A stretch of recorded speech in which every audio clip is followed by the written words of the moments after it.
ఈరోజు పెద్దపల్లి పార్లమెంట్ సభ్యులు యువ నాయకులు గడ్డం వంశీకృష్ణన్న గారు గెలిచి సంవత్సరం పూర్తయిన సందర్భంగా ఈరోజు గవర్నమెంట్ హాస్పిటల్లో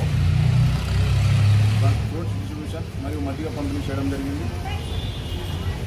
పెద్దపల్లి పార్లమెంట్ సభ్యులు గెలిచిన సంవత్సర కాలం అవుతున్న సందర్భంగా ఈరోజు ఆయన చేసిన కార్యక్రమంలో పెద్దపల్లి ఎంపీ కార్యాలయంలో కేకాడింగ్ చేసిన తదనంతరం మేము హాస్పిటల్కి వచ్చి గవర్నమెంట్ హాస్పిటల్లో పాలు పండ్లు పెరుగు మొదలైనవి అనారోగ్యాలకు ఇచ్చి తర్వాత మాతా శిశు ఆసుపత్రికి వచ్చి తల్లి పిల్లలకు పాలు మజ్జిగ పంపిణీ మరియు పండ్ల పంపిణీ చేయడం జరిగింది. అదేవిధంగా పెద్దపల్లి అంశంలో చేస్తున్నటువంటి అభివృద్ధి కాను యువతకు ఎంతో ఆదర్శంగా నిలబడుతున్నాయి.